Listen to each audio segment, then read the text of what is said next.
Jubilito TV Official. Okay, so yun. Inyo sa mga kabagis, this is Jubilito TV Official at eto na naman pumuli ang isang edisyon ng ating reaction video mga kalingap at kabagis. No? Pero bago po lahat, syempre po, mega love shoutout muna kay Kuya Val Santos Matubang, kay Ate Edna Vlogs, kay Kalingap Rab, Kalingap Netizens, Kalingap Subscribers, Kalingap Supporters, Kalingap Partners, Kalingap Reactors, Team Bios, Team Karepa, Team Watchers, Team Strikers, mega love shoutout po sa inyong lahat. So ito na nga mga kalingap at kabagis, no, for today's reaction video, gawa lang po natin ng reaction at muli po pagbibigay ng ating personal opinion regarding po dito sa video upload ni Dr. Lab. Na kung saan po mga kalingap at kabagis, ngayon po no, ay pinagdidiskitahan ng isa pong anti-kalingap. No, mga kalingap at kabagis, na ang dami niyang pinupuna dito po sa video na ito. Ang dami niyang nakikita, napakalinaw po talaga ng kanyang mata, no, na para pong may x-ray at meron pa siyang mga pinost-post na moment dito po sa video na ito para po may pakita lang, no, yung gusto niyang ipunto dito po sa content or beneficiaries po ni Dr. Lab. First, to give you a brief context, mga kalingap at kabagis, no? Ito po ay si Jovelyn, look-alike ni Marian, na isa po sa mga matutulungan ng isang Dr. Lab na nakatira po sa Camarines Sur. Si Jovelyn po, as of now, ay turning 4th year college sa PUP, diyan po sa Camarines Sur, no? At isang huwarang estudyante na nagsusumikap, mga kalingap at kabagis, na makatapos ng kanyang pag-aaral para po matulungan ang kanyang mga 4 na kapatid. So, 5 po sila in total, including Jovelyn, mga kalingap at kabagis, no? At sad to say ay meron po ang kapatid si Jovelyn na may special needs, no? So, pag sinabi po nating may special needs, mga kalingap at kabagis, no, ay kailangan talaga na yung buong atensyon ay nandun po sa bata, no? Alagain, ika nga, mga kalingap at kabagis, no? At hindi ko po maintindihan, dito po kay Tatang, ay pinagdiskitahan ito pong video upload ni Dr. Lab at nireaksyonan at kung ano-ano po no ang sinabi, no, mga kalingap at kabagis, patungkol po dito sa pagtulong ni Dr. Lab dito po kay Jovelyn. So, sasagutin natin, no, mga kalingap at kabagis, re-reactionan natin yung mga sinabi ni Lolo, no? Ni Lolo Perds. Ayan, shoutout sa'yo, Lolo Pedring, ha? Ikaw-kan lang natin, i-reaction lang natin yung mga pinagsasabi mo dito kay Dr. Lab, dito sa pagtulong niya, no, kay Jovelyn, no, na nakatulong din kay Dr. Lab para makilala po ni Dr. Lab ito pong si Tatay Manuel, no, yung isa pong bulag na natulungan din po ni Dr. Lab. So, eto na, i-point to point natin ito pong si Lolo Perds sa kanyang reaction dito po sa video na ito. So, narito po yun, mga kalingap at kabagis. Panoorin natin si Lolo Pedring. Na mukhang sponsor si Bobby, Ma'am Carla. Ngayon, eto, tingnan niyo yung babae, oh. Inalok niya ng boarding house. Sa boarding house na lang daw nila tumuloy. Okay. Oo, totoo. Inalok ni Dr. Lab ng boarding house ito pong si Jovelyn. Para bakit po? Ano po yung reason? Para makabawas, no? Makabawas sa gastusin. Sa isang pamilya na meron pong 5 anak, tapos yung pong padre de pamilya lamang po ang may trabaho, no? Tapos meron po silang isang special needs na anak, ay malaking tulong po, no? Magkano yung boarding house ni Jovelyn? 700 po, no? So malaking kabawasan po yun at malaking tulong po yun sa pamilya, yung 700 na yun, no? Instead na ibabayad pa po ng bahay, ay magagamit na po, no, para ipangbili ng bigas, ipangbili ng ulam, or ipangdagdag pambayad ng kuryente or tubig. Sa panahong maraming naghihirap po, malaking bagay na po yung 700, no? So bakit pinagdidiskitahan mo, Lolo Pedring, yung pong alok ni Dr. Lab na doon muna tumira, or sabihin na nating doon tumira habang tinatapos niya yung kanyang 4th year. Kumbaga, konting arangkada na lang makakatapos na si Jovelyn sa kolehiyo, no? At malaking tulong 'yon, mga kalingap at kabagis, no? Yung 700 na 'yon. 'Di ba? Magkano 'yon sa isang taon, mga kalingap at kabagis? 8,400, no? 8,400 pesos na masisave nila sa isang taon dahil po makakalibre po siya sa boarding house. At yung 8,400 pesos na yon ay pwedeng makatulong or maidagdag doon sa isang kapatid niya, yung sumunod sa kanya, kasi si Jovelyn yung panganay eh. 'Di ba? Yung 8,400 na yon, or yung sabihin na nating 700 monthly, ay pwedeng maidagdag doon po sa pang-tuition ng isang kapatid niya.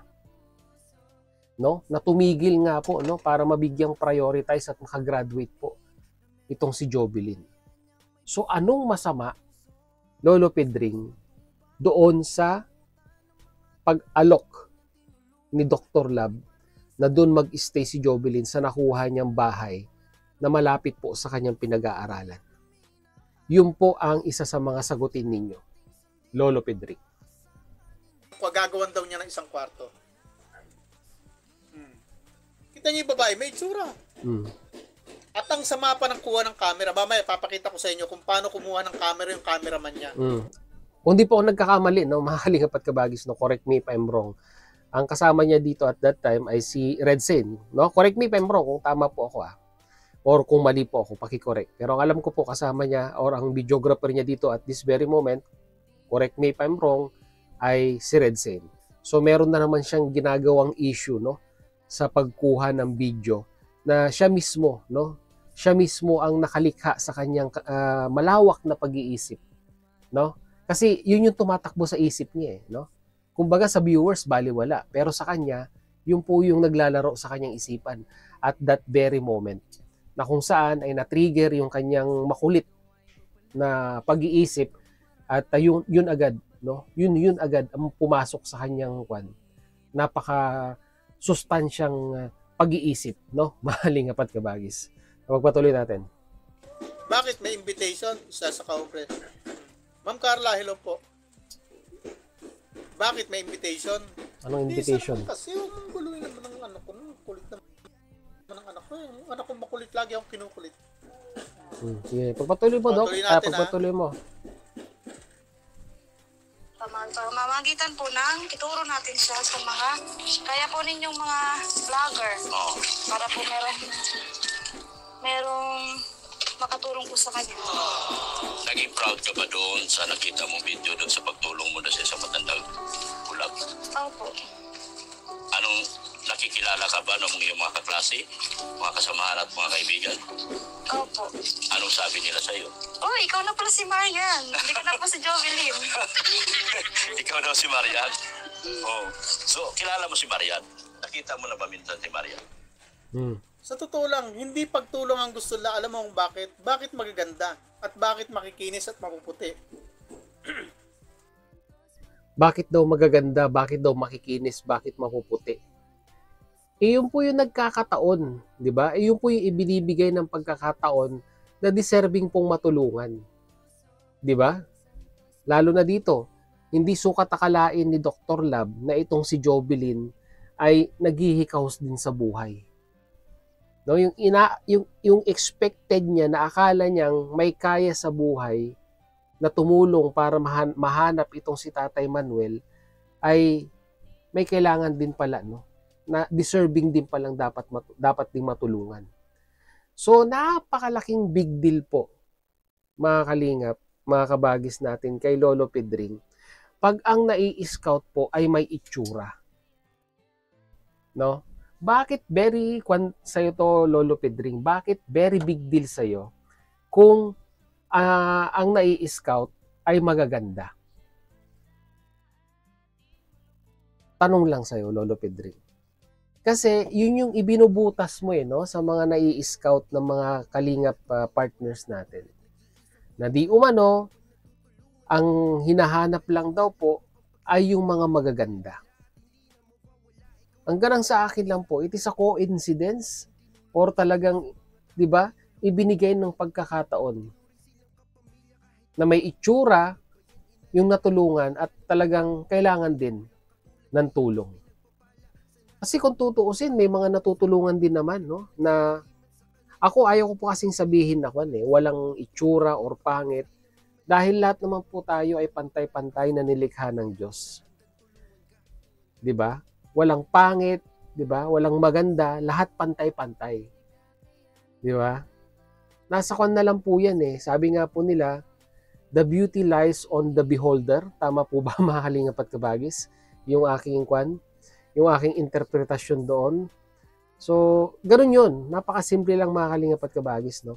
Ang kagandahan po ay nakikita po, no, sa panloob na kaanyuan at hindi po sa pisikal na aspeto.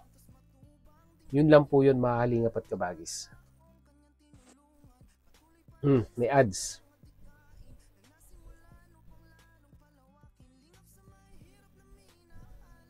May ads si Lolo Perds. Skip na natin yung ads. Sabi ni isa sa kaompre, grabe ang intensyon ng manyak. May pagkaano yun na nga eh. O yan ha, comment yan ha. Grabe ang intensyon, manyak. O manyak ka raw, Dr. Love. Sabi sa comment. Kasi iba ang intensyon eh. Ano ang intention? Sige nga. Ano ang intention, Lolo Perds? Binabasa mo sa mga comment section niya sa mga viewers mo. Manyak. Oh. Yun yung nakikita nilang intention. Anong aspeto ng kamanyakan ang masasabi mong meron dito sa video na ito? At sa mga viewers mo at that time, sagutin ninyo. Anong aspeto ng kamanyakan meron dito sa video ito? Na kesyo ba maganda? Kaya nasisilipan ninyo ng tawag nito? Na masasabi ninyong kamanyakan kesyo maganda yung natulungan? Ganun ba ang gusto ninyong palabasin? Come on. Come on. Bakit ayaw nyo mag-vlog ng pangit? Bakit pilit yung inaalok na tulungan to? Samantalang hindi naman katulong-tulong. Ayan o. Bakit daw po, pilit daw pong inaalok itong individual na ito, hindi naman daw po parang deserving matulungan. Paano mo nasabi? Paano mo nasabi, Lolo Pedring, na hindi katulong-tulong or deserving matulungan itong individual na ito? Tignan natin ha. Si Jovelyn, panganay. 5 silang magkakapatid. Tignan mo naman yung tinitirhan. 'Di ba? Light materials.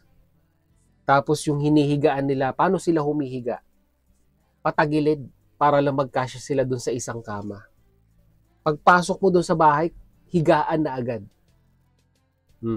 Yung tatay, walang fix na trabaho. Sabi niya nga po dito sa vlog ni Dr. Lab baka nga daw po pag matapos yung ginagawang bahay ay hindi pa sure kung magkakaroon ng trabaho o wala. So ibig sabihin, hindi po stable. Hindi po stable yung pinagkakakitaan ni tatay. At si tatay lamang po ang bukod tanging may trabaho. Magkano pong sinasahod ng isang construction worker sa isang araw? Sabihin na natin skilled. Skilled worker, skilled construction worker. Magkano ang minimum wage or yung provincial rate?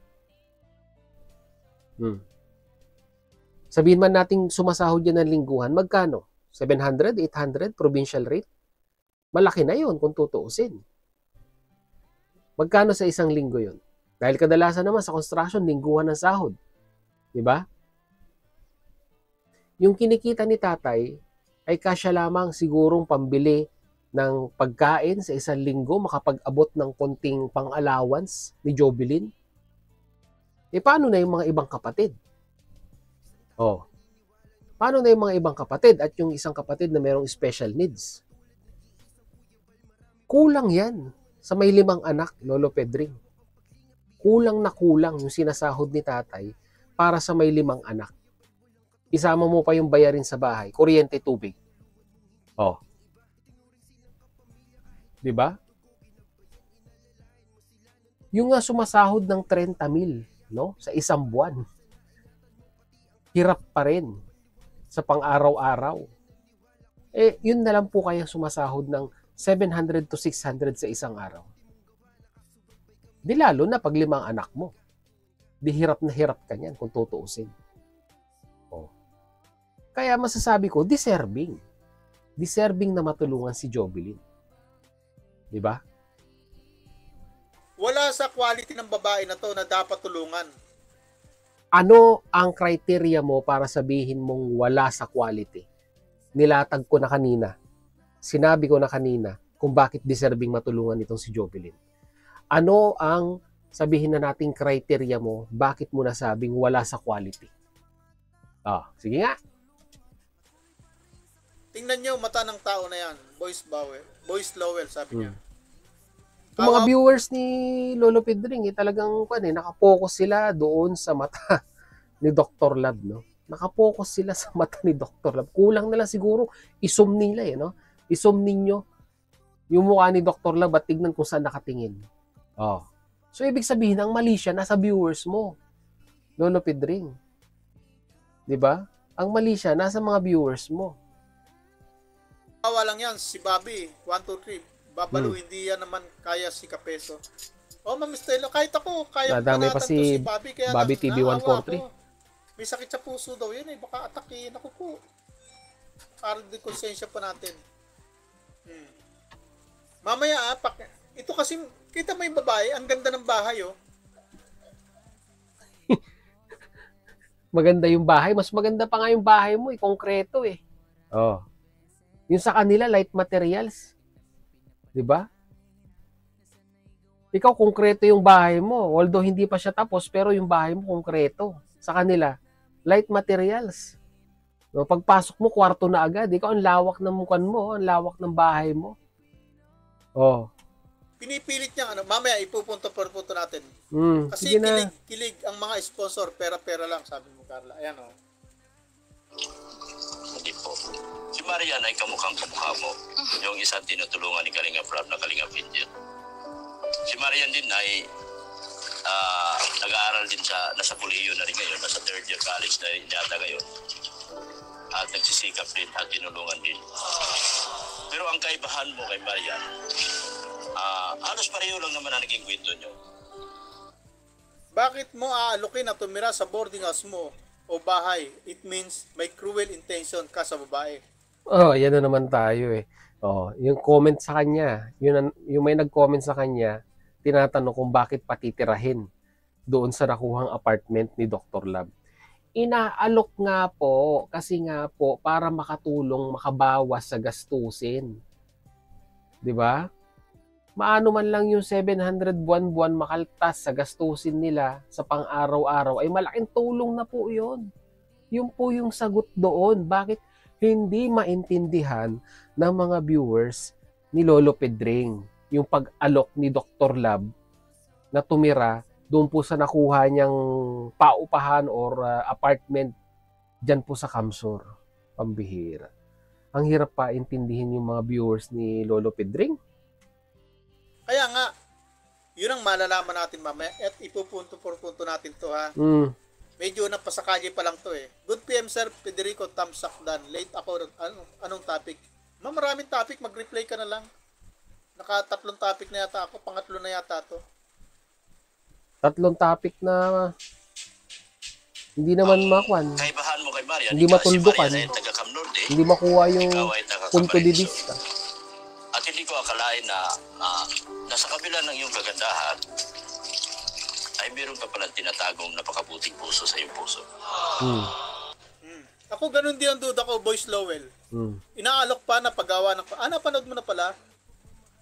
Kasi hindi ko pa alam mo ng paggagawa ng kwarto Inaalok pa na paggawaan ng kwarto. Diba? Siguro didiskartehan at bibilugin ulo gamit ang pagtulong. Imagine being able to build an app with your Assuming ang mga viewers ni Lolo Pedring, yung mga comments sa kanya, bibilugin daw po. Ayan tayo no? Assuming tayo Mukhang ganun ang pumapasok sa isip ko Maputi si girl, makinis. At maano katawan, malaman-laman No, kita mo? Yung mga ganitong klaseng kaisipan, di ba? Ito yung mga talagang masasabi po nating, di ba? Si Lolo Pedring na rin po ang nagsabi, di ba? Wow, hindi daw po natin kaya yung takbo ng kanyang pag-iisip. Well, ngayon ko lang po talaga napagtanto na hindi po namin kaya ang takbo ng kanyang pag-iisip. 'Di ba? Kumbaga, ito yung ito yung ito yung tamang lakaran 'di ba? Diretso. Pero yung pag-iisip ni Lolo Pedring, no? Base po sa aking analisa, ay medyo kumakaliwa, medyo kumakanan. So hindi po constant, hindi po hindi po diretso. Pwedeng kumaliwa, pwedeng kumanan. So ganun ang takbo ng pag-iisip ni Lolo Pedring. Bibigyan ko po kayo ng example, no? Halimbawa, si Lolo Pedring, halimbawa lang po binigyan ng fried chicken. Ngayon, sabi nung nagbigay sa kanya ng fried chicken, ano ang masasabi mo sa manok na ito or sa fried chicken na ito? No? Ang isasagot ni Lolo Pedring, imbis na sabihin niyang masarap, 'di ba? Kasi fried chicken, ang sasabihin niya ay wala sa konteksto na patungkol doon sa fried chicken. 'Di ba? Pwede niyang sabihin malabnaw, 'di ba? Pwede niyang masabihin, kumbaga wala talaga sa konteksto yung isasagot niya. Kung meron kang ino-open na topic sa kanya. Tulad nito, ang dami niya napapansin. Makinis, maputi, maganda. Ayun po yung nakikita niya agad Nasa physical na aspeto agad si Lolo Pedring, mahaling at kabagis. Doon po siya nagko-concentrate. At doon siya sabihin na nating nahuhumaling, no? Sa mga pang-physical na kaanyuan ng mga nai-scout, ng mga scouter natin sa Kalingap. Yun lang po yung aking dito. Yun lang po yung aking pananaw at opinion dito kay Lolo Pedring. So pagpatuloy natin. Ma'am Carla, mukhang kursunada niya. Hehehe. Sabi ni Dennis Ramos. Kaya nga tingnan nyo naman. Ano bang pinagkabalahan ni Jubilee ngayon? Wala po, pag-aaral lang po. Ikaw ay nag-aaral. Apo. Ikaw ay ano ka na ngayon? Going fourth year po ngayong year. Fourth year ka na. Itong pasukan na ito. Apo. So, Kita nyo Fourth year na. At naka-enroll na. Ma-enroll pa lang sa 16, Lolo Pedring. Napaghahalatang hindi mo pinanood yung video Diyan pa lang sablay ka na paano mo sinabing naka-enroll? Hindi mo pinanood yung buong video. Sa 16 pa lang mag-i-enroll. Ibig sabihin, may kakayahan. Anong kakayahan? Sige, anong kakayahan? Mag-aral. Ay bakit tutulungan?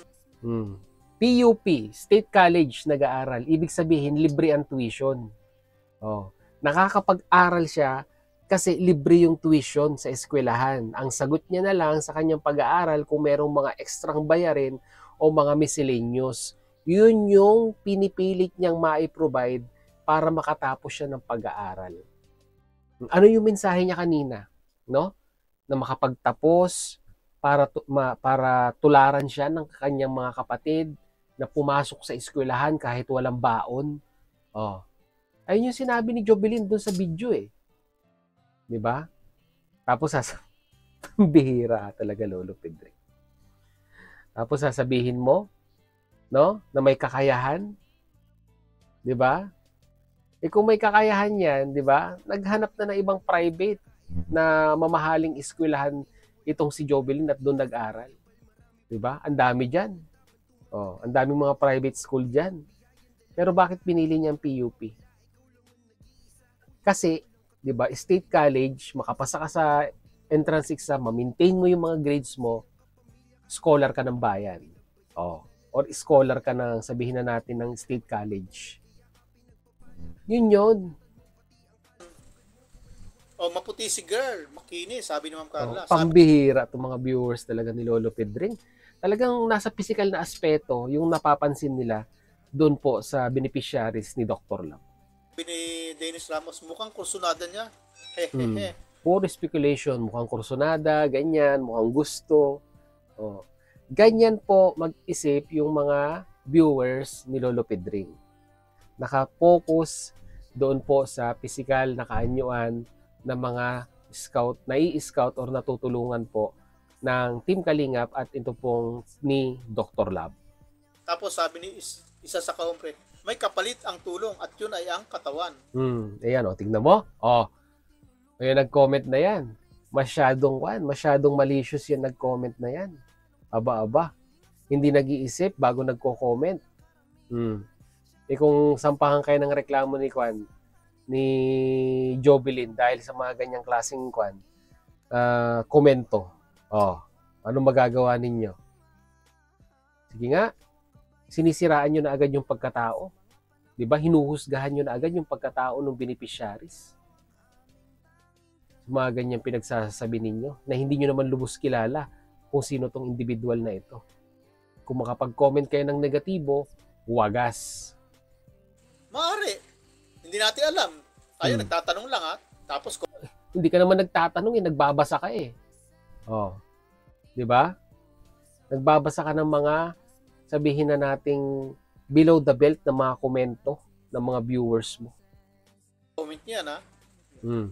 'Di ba? Ni-reiterate niya, comment yan comment, hindi ako nagsabi niyan, comment yan.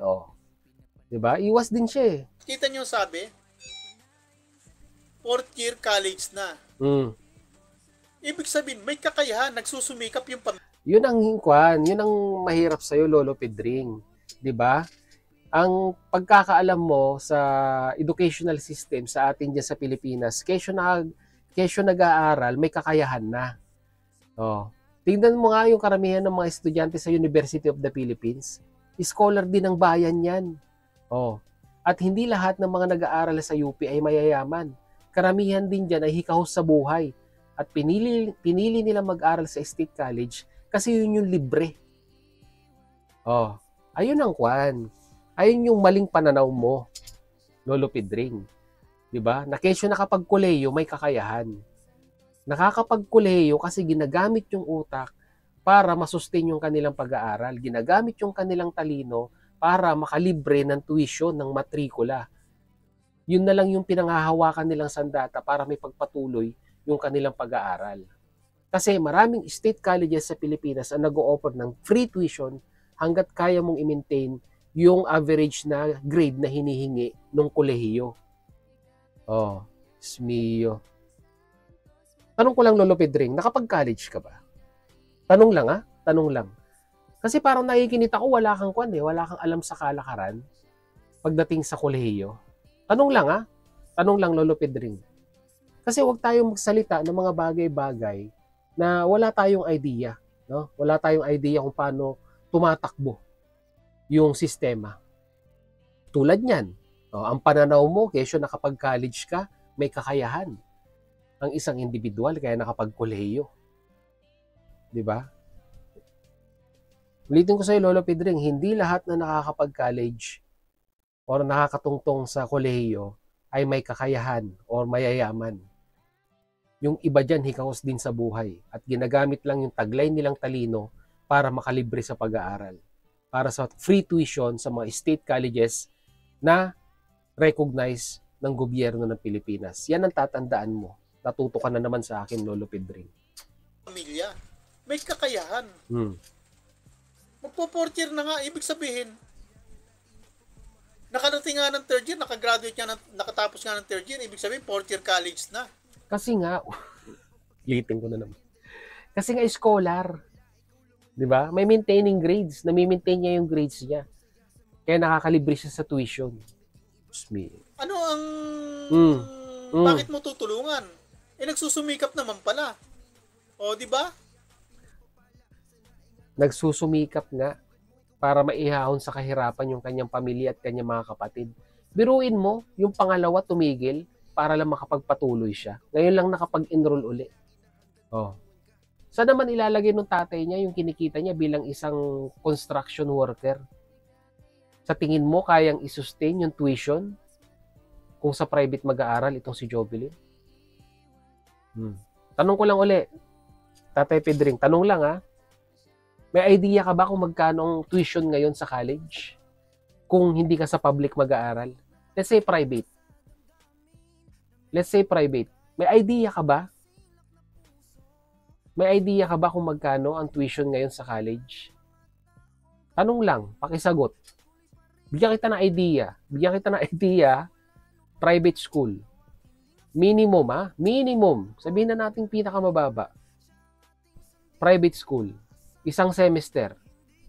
Alam mo ba yung isang semester, Lolo Pedring? 6 na buwan. 6 na buwan, Lolo Pedring. Minimum, 50,000. Isang semester.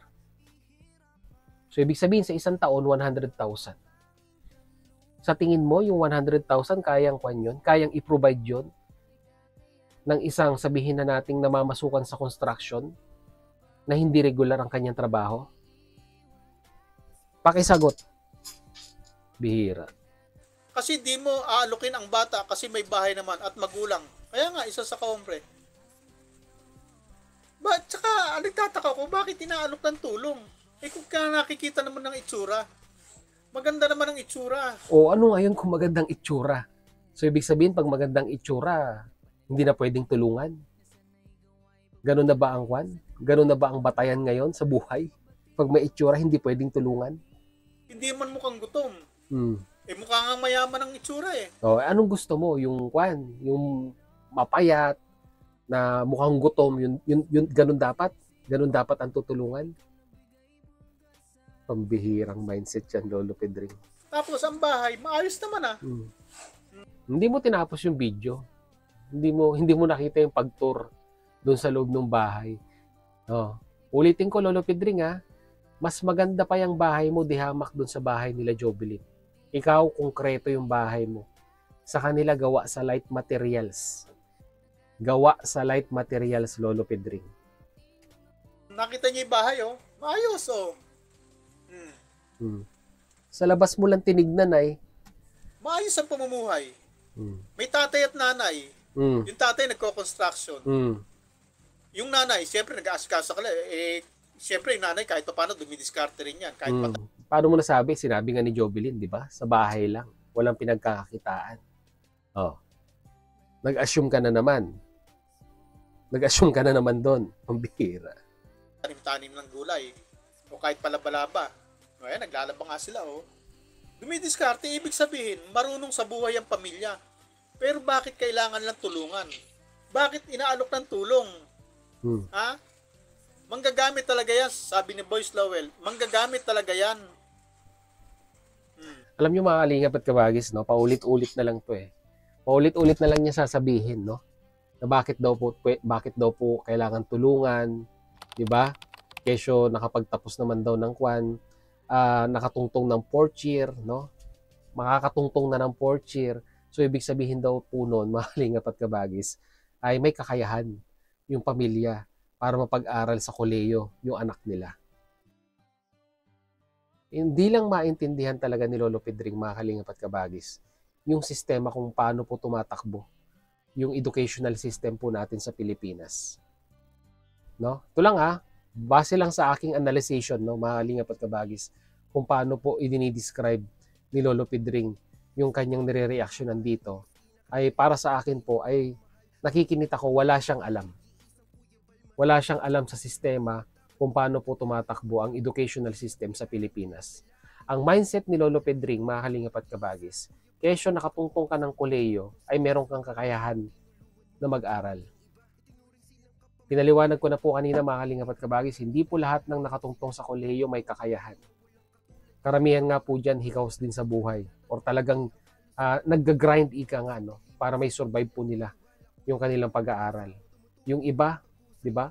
Nagtatrabaho sa Jollibee, nagtatrabaho sa fast food para maidagdag sa kanilang tuition. Maling mindset po yun, mga kalingap at kabagis. Maling mindset yun, Lolo Pedring. Maling mindset. I-correct mo. At yung patungkol doon sa kesyo, di ba? Maganda daw. Hindi na kailangan tulungan. Pambihira. Di ba? So, ibig sabihin, pag maganda ka, wala ka ng kwan. Wala ka ng karapatan para makatanggap ng tulong, no? Sa mga charity vloggers, no? May reason kung bakit tinutulungan si Jovelyn. Di ba? Andiyan si Dr. Love para maibsan, no? Kahit papaano yung financial struggles nila, no? Both sa kanilang pamilya and at the same time sa pag-aaral po ni Jovelyn. Ano, Lolo Perds? Tuloy natin? Hindi na. Para sa akin, nonsense yung mga sinasabi mo patungkol dito kay Jovelyn, patungkol dito kay Dr. Love na gusto lang naman makatulong dito po sa beneficiaries na ito. So yun, mga kalingap at kabahagi, sa pahabang ating reaction video for today. Ayan, pasensya na po. At kung meron man po tayong meron man po tayong nasabi na naka-offend sa inyong mga viewers, ay pasensya na po, no? Mga kalingap at kabahagi. At ganun din kay Lolo Pedring. Issue lang tayo, di ba? Topic lang. Di ba? Nirebattle ko lang yung mga pinagsasasabi mo patungkol dito sa vlog ni Dr. Love na gustong tulungan nga po itong si Jovelyn, no? By means of what? Pag-aalok ng libreng matutuluyan habang siya po ay tinatapos ang kanyang 4th year, no? Graduating na po kasi, no? Mga kalingap at kabagis. No? Walang masama doon. Yun, kung meron po kayong opinion, komento lang po kayo sa ating comment section, mga kalingap at kabagis. So yun, hanggang dito na lang. Sa mga hindi pa po nakasubscribe, no? Subscribe nyo na po, Jubilito TV Official. Ayan. So hanggang dito lang, mga kalingap at kabagis. Once again, this is Jubilito TV Official, proud member po ng Team Kokos at ng Team Bios. As I always say, mga kalingap at kabagis. Peace, God first. God bless po. Bye!